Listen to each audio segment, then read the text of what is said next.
Good evening, New Covenant Baptist Church. I know it's a little late, but I'm sitting out here doing some work, and I thought I would just get on and say a few words.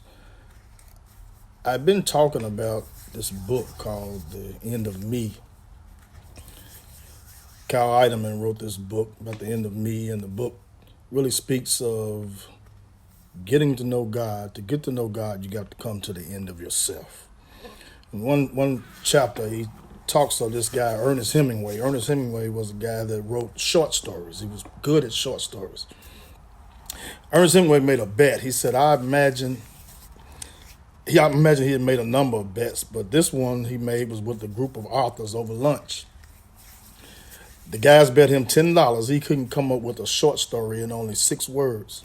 Well, Hemingway took the bet, pulled out a napkin, and wrote the following story on it. For sale, baby shoes, never worn. Hemingway understood the power of words, and even just a few words, which was actually the essence of his style. They should have made the bet with one of the great Russian novelists, actually, but that's certainly a story, and so one that touches you in those 6 words.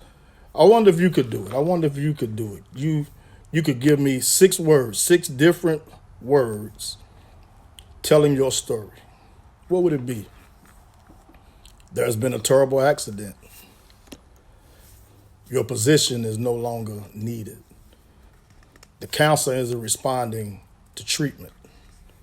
Here's a rose off the casket. You've gone from dreaming to mourning. But if things were different, what if you could reverse the equation? What if you could wake up from a nightmare to a dream? What if your mourning could lead to a blessing? Early in this chapter, he talks about having a dream and how good it is having a dream, but how do you feel when somebody wakes you up from that dream? You're in a dream where you're not worried about any troubles of the world. You're not worried about anything going on. And then all of a sudden somebody wakes you up. When I was a kid, I used to always dream I had a mini bike. All the guys in the neighborhood had a mini bike. My daddy would never buy me one. And I could lay in the bed sometime and dream, and I would feel like I'm riding that mini bike. Then I could hear my mother waking me up telling me it's time for school. It would just blow my dream. But what if you could reverse it and you could be in a nightmare and wake up to a dream?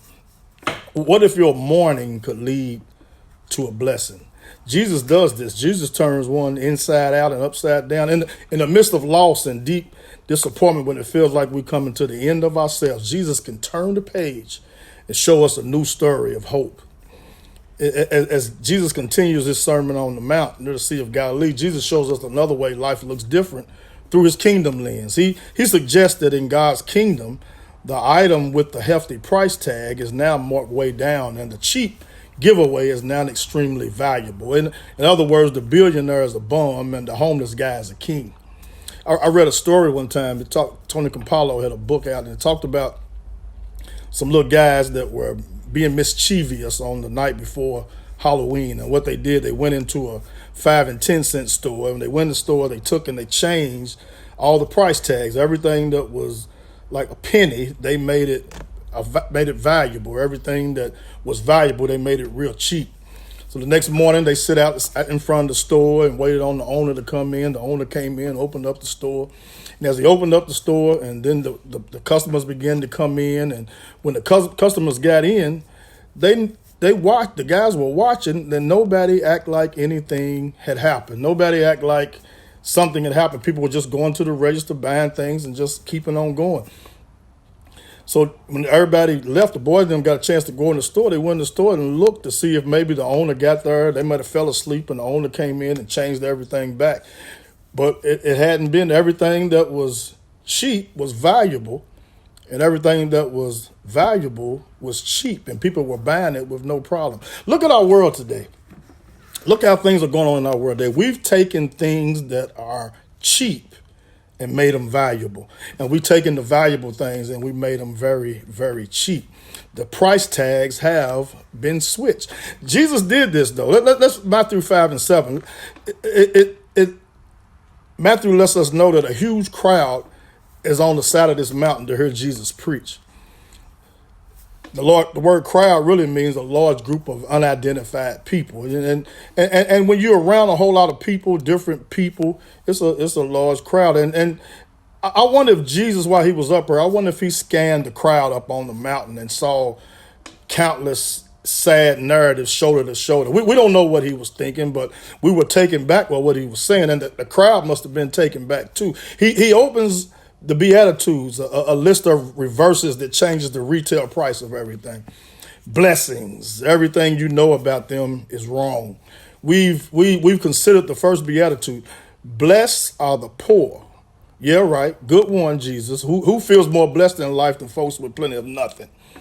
Eyes began to roll. This rabbi has got to be kidding, they were thinking. And when he throws out the next one, it steps up the ante a little bit. He said, blessed are, then everybody's sitting like, well, what will it be? Based on how this world works in your experience, how would you complete this sentence? Blessed are what? Those whose wildest dreams come true? Those who get the best job? Blessed are those who have everything? Here's how Jesus does it. He says, blessed are those who mourn, for they will be comforted. Now, wait a minute, Jesus. What?